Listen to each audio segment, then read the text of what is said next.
तो आज की इस वीडियो के अंदर बहुत ज़्यादा मज़ा आने वाला है। इसके अंदर हमें शिनोबू का रिटर्न देखने को मिलने वाला है और शिनोबू का क्या मास्टर प्लान था वो भी रिवील होने वाला है। उसके साथ साथ हमें कनाओ की बैक स्टोरी भी जानने को मिलेगी थोड़ी बहुत, और डोमा की फाइट का पूरे तरीके से इस पार्ट के अंदर एंड होने वाला है। तो वीडियो को एंड तक वॉच करना, काफी मजा आने वाला है। तो इसी के साथ welcome in infinity castle arc part 7, जहाँ पे आज मैं टोटल 3 चैप्टर्स कवर करने वाला हूँ। चैप्टर 161, 162 और 163। चैप्टर में 3 कम कर रहा हूँ, मुझे पता है कम चैप्टर्स हैं, बट इनके अंदर माल मसाला बहुत ज्यादा है तो वीडियो लंबी ही बनेगी। बाकी अगर तुम लोग चैनल पे फर्स्ट टाइम आए हो तो सब्सक्राइब करके घंटे को ऑल पे सेट कर दो। डोमा की फाइट मेरी इस सीरीज के अंदर स्टार्ट हुई थी पार्ट 2 के अंदर, पार्ट 6 के अंदर और पार्ट 7 जो अब तुम देख रहे हो। तो इस सीक्वेंस के अंदर अगर तुम देखोगे तो तुम पूरी डोमा की फाइट एंजॉय कर सकते हो। बाकी चलो यार, और टाइम वेस्ट नहीं करते, हम लोग सीधा वीडियो की तरफ चलते हैं। चैप्टर 161 स्टार्ट होता है, जिसके अंदर डोमा बोलता है कि तुमने तो बोला था कि तुम्हें बोर्ड्स ने पाला है और इस दुनिया में हेवन और हेल जैसी कोई चीज एग्जिस्ट ही नहीं करती, ये सिर्फ कहानियां हैं। अब तुम बोलोगे मुझे कैसे पता, तो असल में जो लोग सच्चाई के रास्ते पर चलते हैं उनकी लाइफ में सिर्फ कांटे ही कांटे होते हैं और सिर्फ मुश्किलें होती हैं, पर बुरे लोग अच्छे से जी पाते हैं। इन जैसे लोगों को कोई भी सजा देने वाला नहीं होता, भले ही वो मरने के बाद हेल में चले जाएंगे। और ये वो मेंटेलिटी है जो वीक लोगों को सोचने की जरूरत है, वरना कभी भी वो एक अच्छी लाइफ नहीं जी पाएंगे। इनोस्के बोलता है कि अगर कोई जहन्नुम नहीं है तो पहले मैं उसे बनाऊंगा, और मेरी माँ के बारे में ऐसे बात ना कर जैसे वो खुश नहीं थी।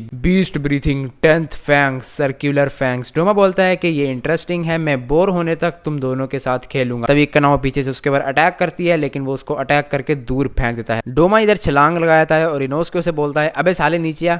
डोमा इधर बोलता है अकाजा मर चुका है और मेरे पास ज्यादा खेलने का टाइम नहीं है, तुम इन बच्चों के साथ खेल सकते हो, क्रिस्टल माइको। तभी डोमा ने जो आइस डॉल बनाई थी वो यूज करती है blood demon art, scattered lotus. और भाई ये डॉल पूरे तरीके से डोमा का ब्लड डीमन आर्ट यूज कर पा रही है और ये दोनों काफी मुश्किल से ही इस अटैक को डॉज कर पाते हैं। तभी डोमा यहाँ पे इन दोनों को इनकी औकात याद दिलाने के लिए बताता है कि भाई तुम किस लेवल पे हो और मैं किस लेवल पे हूँ। डोमा यहाँ बोलता है कि ये डॉल उतनी पावरफुल टेक्निक यूज कर सकती है जितनी मैं कर सकता हूँ, यानी कि डोमा अपनी जितनी भी आइस डॉल्स बनाएगा वो उतनी पावरफुल टेक्निक यूज करेंगी, उतना पावरफुल ब्लड डीमन आर्ट को यूज कर सकती हैं जितना डोमा करेगा। यानी कि अगर डोमा ने फाइट के अंदर अपनी 9 डॉल्स बना ली या फिर 10 डॉल्स बना ली, तो डोमा अगर साइड पे बैठ भी जाए फिर भी वो 10 की 10 डॉल्स मिलकर तुम्हारे ऊपर अटैक करेंगी और उनका ब्लड डीमन आर्ट एक अपर मून 2 के लेवल जितना स्ट्रॉन्ग होगा। तो अब तुम इसका पावर लेवल समझ सकते हो और अब तुम्हें पता चल गया होगा कि इसने अभी तक फाइट के अंदर अपनी 0% पावर भी यूज नहीं की। वैसे मैं तुम्हें थोड़ी थोड़ी चीजें साथ साथ एक्स्ट्रा एक्सप्लेन करता रहता हूँ ताकि तुम्हें वीडियो थोड़ी मतलब अच्छी मिल सके और तुम्हें समझ भी अच्छा है। और इन्हें ये सब बताने के बाद डोमा इधर से जाने लगता है और वो जाते जाते सोचता है कि ये जो लड़का है इसने भी मेरे फैन से निकलने वाली हवा के अंदर सांस नहीं ली, ये तो बहुत ही अच्छा है, मैं कभी भी ऐसे स्वॉर्ड्समैन से नहीं मिला, मैं इसे याद रखूंगा। और इन्फॉर्मेशन बहुत ज्यादा इंपॉर्टेंट होती है, इसलिए पहले मैं इनकी टेक्निक्स को देखूंगा, बाद में मैं इन्हें मारूंगा। और वो डॉल इनोस्के और कनाओ के ऊपर अटैक कर रही थी ताकि डोमा यहाँ से जा सके। डोमा बोलता है कि मुझे अब खेलना बंद करना होगा, मैं अपने और 5 डॉल्स बना रहा हूँ जो इन्फिनिटी कैसल के अंदर मौजूद तमाम डीमन स्लेयर्स को खत्म कर देंगी। यानी कि ये बंदा किस लेवल पे है तुम इस बात से समझ सकते हो। डोमा इधर बोलता है अगर मैंने ज्यादा देर खेला तो मुझे डांट पड़ेगी, और तभी वो यहाँ पे अपनी और डॉल्स भी बनाने लगता है। तभी एक डॉल इधर यूज करती है blood demon art, winter ice, और वो कनाओ के ऊपर अटैक करती है, मगर कनाओ उस अटैक को डॉज कर लेती है। इनोस्के सोचता है कि ये उसे जाने का रास्ता दे रहे हैं, मुझे जल्दी उस डीमन को रोकना होगा और उससे रिवेंज लेना होगा। और उन डॉल्स के अटैक इनोस्के को लग जाते हैं, बट तभी यहाँ पे कनाओ कुछ ऐसी बात बोलती है जो तुम्हें ध्यान से सुननी पड़ेगी। कनाओ इधर बोलती है कि इनोस्के पैनिक मत करो, बस थोड़ी देर और रुक जाओ, बस थोड़ी देर और रुक जाओ। डोमा भी इधर यही बात सोचता है कि कुछ देर रुक जाओ से इसका क्या मतलब है। वो इस बात पे ज्यादा ध्यान नहीं देता, वो सोचता है कि डॉल्स ने देख लेंगी और वो यहाँ से जाने लगता है। डोमा इधर अपने हाथों से गेट खोलने लगता है, बट तभी इसके फेस की कुछ ये हालत हो जाती है।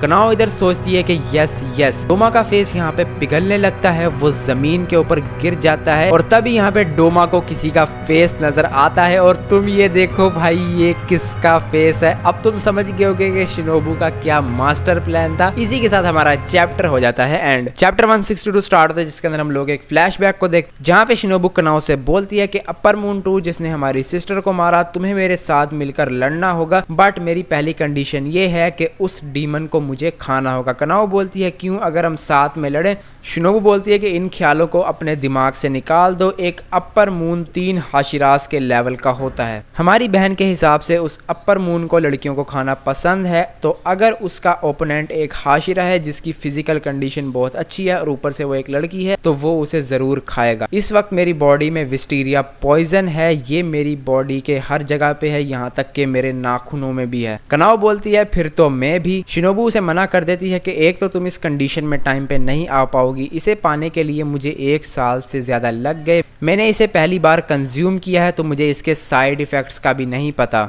और मुझे ये भी नहीं पता कि ये किसी अपर मून या फिर किबुत्सुजी पर काम करेगा भी या फिर नहीं। मेरी कटाना के अंदर इस पॉइजन का 50 मिलीलीटर होता है, पर अगर कोई डीमन मुझे खा लेगा तो वो 37 किलो पॉइजन को कंज्यूम कर लेगा। ये ऑलमोस्ट नॉर्मल डोज से 70 टाइम्स ज्यादा है। हम प्रेजेंट के अंदर आते हैं जहाँ पे डोमा की बहुत बुरी हालत थी, उसके ऑर्गन उसकी बॉडी से अलग हो रहे थे। डोमा सोचता है ये मेरी हड्डियों तक को पिघला रहा है, क्या ये पॉइजन है, ये उस लड़की से है, मैंने इसे अपनी बॉडी के अंदर पहले सेंस क्यों नहीं किया। और इधर डोमा की आइस डॉल्स भी गायब होने लग जाती हैं। इनोस्के बोलता है कि ये क्या है, क्या ये कोई किस्म का ट्रैप तो नहीं है। कनाओ बोलती है नहीं, ये मास्टर का पॉइजन है जो उसके ऊपर वर्क कर रहा है, जल्दी से इसके सर के ऊपर निशाना लगाओ। फिर से हम लोग एक फ्लैशबैक के अंदर आते हैं जहाँ पे शिनोबू बोलती है कि मुझे फिर भी ऐसा लगता है कि ये एक अपर मून को मारने के कैपेबल नहीं होगा, मास्टर ने तो इसे इम्पॉसिबल बताया था, इसीलिए मुझे एक डीमन के साथ काम करवाया। किस डीमन की बात हो रही है तुम्हें पता है? अगर ये पॉइजन उसके ऊपर काम करने भी लगे फिर भी अपने गार्ड को डाउन ना करना, उसकी गर्दन को उतार देना, मैं उसे वीक कर दूंगी और तुम एक फाइनल अटैक करना। तभी हम लोग प्रेजेंट में आते हैं जहाँ पे कनाओ सोचती है मैं ठीक, मैं आपके सैक्रिफाइस को वेस्ट जाने नहीं दूंगी। ये दोनों उसके बहुत करीब पहुंच जाते हैं। डोमा कहता है ब्लड डीमन आर्ट होर फ्रॉस्ट लिली बुद्धि सत,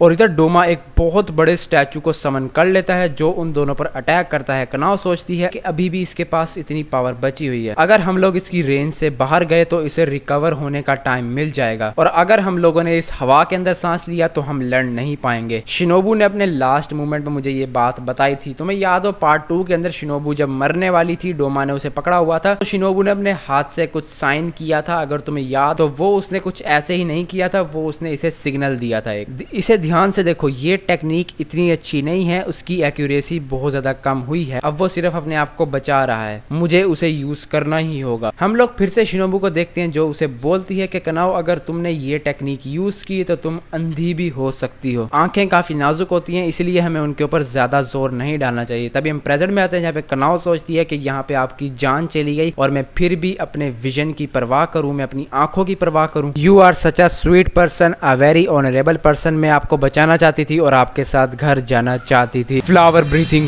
final form scarlet spider lily ice. Kanao बोलती है कि अगर मैं अपने विजन को उस लिमिट तक ले जाऊं तो मैं उसके आसपास की हर एक चीज को आराम से देख सकती हूँ, और इसने अपनी आइस पे इतना ज्यादा प्रेशर डाला है कि इसका जो खून है वो इसकी आंखों में आ चुका है। उस स्टैचू ने इनोस्के को पकड़ लिया था, वो स्टैचू यहाँ पे इनोस्के को पकड़ लेता है। कनाओ स्टैचू के अटैक को डॉज करती हुई डोमा के पास पहुंचती है, उसकी गर्दन के पास अपनी स्वॉर्ड को रख देती है, पर पीछे से वो स्टैचू आता है, उसके ऊपर अटैक कर देता है। इधर कनाओ के हाथ जम चुके थे, वो अपने हाथों को नहीं ला पा रही थी। तभी इनोस्के बोलता है beast breathing new idea throwing slice, और वो अपनी दोनों स्वॉर्ड्स को घुमाता हुआ डोमा की गर्दन के पास फेंकता है। वो स्वॉर्ड्स डोमा की गर्दन के पास आती हैं और डोमा और कनाओ दोनों की स्वॉर्ड मिलके डोमा की गर्दन को अलग कर देती है उसकी बॉडी से, और इसी के साथ हमारा चैप्टर हो जाता है एंड। चैप्टर 163 स्टार्ट होता है जिसके अंदर डोमा सोचता है कि मैं हार गया इस कमजोर लड़की से, एक ऐसी लड़की से जो डीमंस का गला तक नहीं काट सकती, और एक ऐसे लड़के से जिसको स्वॉर्ड तक चलानी नहीं आती। इस दुनिया से ऐसा जाना कितना बुरा है, मैंने अपनी पूरी जिंदगी लोगों की भलाई में निकाल दी, मैं बच जाऊंगा, मैं बच जाऊंगा।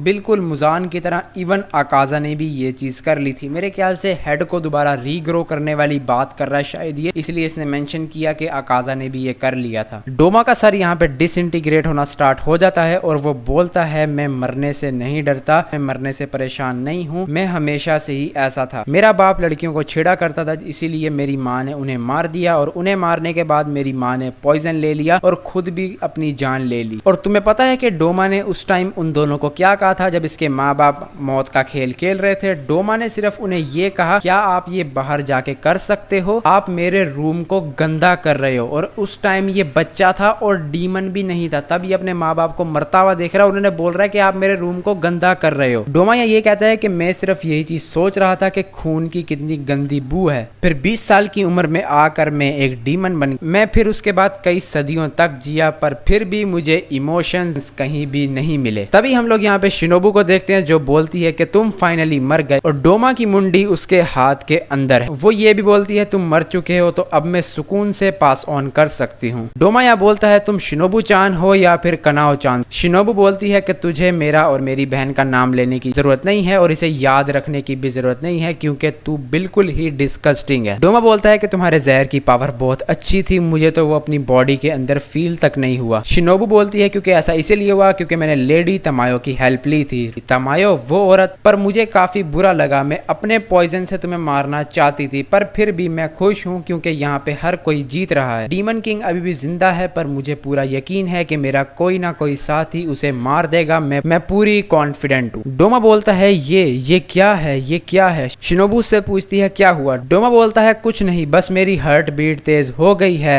This is love, you are so cute Shinobu chan. भाई यार यहाँ पे डोमा को अपने इमोशंस मिल गए, और उसे क्या इमोशंस मिले वो तुम देख सकते हो। उसे शिनोबू के ऊपर क्रश हो चुका है। यार क्या यार ये? डोमा यहाँ बोलता है तो ये फीलिंग्स सच में एग्जिस्ट करती हैं, इसका मतलब हेल और हेवन भी एग्जिस्ट करते होंगे। शिनोबू चान क्या तुम मेरे साथ हेल में चलोगी? और भाई तुम यहाँ पे डोमा को देखो, ये लिटरली ब्लश कर रहा है इससे बात करते हुए। फिर शिनोबू यहाँ पे जिसके रिप्लाई में बोलती है go fuck yourself in hell shithead. तभी हम प्रेजेंट में आते हैं जहाँ पे इनोस्के डोमा के फेस के ऊपर लाते मार रहा है और वो उसे बोल रहा है कि तुम वीक थे, तुम कमजोर थे, मैंने तुम्हें हरा दिया। तभी यहाँ पे इनोस्के को तांजिरो की एक बात याद आती है। तांजिरो उससे बोलता है कि सबकी मदर होती है। इनोस्के कहता है फिर तो मुझे छोड़ दिया गया और मुझे माँ की जरूरत नहीं है। जिनित्सु इधर बोलता है उन्होंने तुम्हें इसलिए छोड़ा होगा क्योंकि उनके पास कोई चॉइस नहीं रही होगी, वरना वो तुम्हें एक नाम और छोड़ने से पहले एक ब्लैंकेट क्यों देती जैसे मुझे दिया था। इनोस्के बोलता है मुझे ऐसा कुछ भी याद नहीं है, इसीलिए मेरी कोई भी माँ नहीं है। तांजिरो बोलता है तुम्हें ऐसा नहीं बोलना चाहिए, मुझे पता है तुम्हारी माँ तुमसे बहुत ज्यादा प्यार करती होंगी। अभी यहाँ पे ये सारी बातें सोचकर इनोस्के रोने लगता है। तभी हम इधर कनाओ को देखते हैं जो कि शिनोबू के हेयर पीस को ढूंढ रही थी और वो अपनी लेफ्ट आई से तकरीबन पूरी अंधी हो चुकी है, और इसके ऊपर ज्यादा इफेक्ट इसीलिए नहीं हुआ क्योंकि इसने इसको ज्यादा टाइम के लिए यूज नहीं किया। कनाओ सान का हेयर पीस टूट गया है। आई एम सॉरी, मैं उस टाइम नहीं रो पाई जब कनाए मरी थी, मैं नहीं रो पाई थी, मेरे अलावा बाकी सभी रो रहे थे, फिर भी किसी ने इस बारे में मुझसे कुछ नहीं कहा, हर कोई काइंड था। इसी वजह से मैंने अपने दिल के अंदर एक एक्सप्लेनेशन बना रही थी कि जब तुम रोते हो लोग तुम्हें मारते हैं, घसीटते हैं और तुम्हें गंदे पानी में फेंक देते हैं। हमें देखना होता है कि तुम हमारे साथ क्या करोगे, वरना कुछ बुरा भी हो सकता है। अगली सुबह मेरे बहुत से बहन भाई की बॉडी ठंडी पड़ चुकी थी और इसी वजह से मैंने रोना बंद कर दिया। और अब तुम्हें समझ आया कि कनाए की डेथ के ऊपर ये रो क्यों नहीं पाई, क्योंकि उसके माइंड के अंदर यही था कि अगर तुम रोगे कुछ करोगे ऐसा तो लोग तुम्हें मारेंगे, जैसा मतलब उसके साथ पहले हुआ था जब वो छोटी थी। तभी कनाओ यहाँ सोचती है कि उस टाइम में नहीं रो पाई, लेकिन इस टाइम में ये कर सकती हूँ, मैंने मेहनत की है, आपने जैसा कहा था मैंने वैसा ही किया और अपने दोस्तों को वैल्यू दी और उन्होंने भी मेरी मदद की। ऐसा लग रहा था कि वो बिल्कुल ही इम्पॉसिबल है, पर जब मैं अकेली थी उन्होंने मेरी मदद की। तभी यहाँ पे उसे शिनोबू का हेयर पीस भी मिल जाता है और वो उसे गले से लगा लेती है। और तभी हम लोग देखते हैं कि कनाओ के सर के ऊपर उसकी दोनों बहनों का हाथ आता है जो उसे कहती हैं कि तुमने मेहनत की है कनाओ। तभी हम यहाँ पे शिनोबू और कनाओ को देखते हैं जो अपने फैमिली से मिलती हैं, अपने मदर और फादर से, और ये लोग बहुत खुशी खुशी साथ रहने लगते हैं। ऑब्वियसली यहाँ पे हमें इनकी स्पिरिट्स दिखाई गई हैं कि वो मरने के बाद अब खुशी खुशी रह रहे हैं। कनाओ यहाँ पे रोने लगती है, उसने उनके हेयर पिन्स को गले लगाया हुआ था। इसी के साथ हमारा चैप्टर हो जाता है एंड। बाकी आज की वीडियो कैसी लगी नीचे मुझे कमेंट बॉक्स में लाजमी से बता देना। चैनल पे अगर फर्स्ट टाइम आए हो तो सब्सक्राइब करके घंटे को ऑल पे सेट कर दो।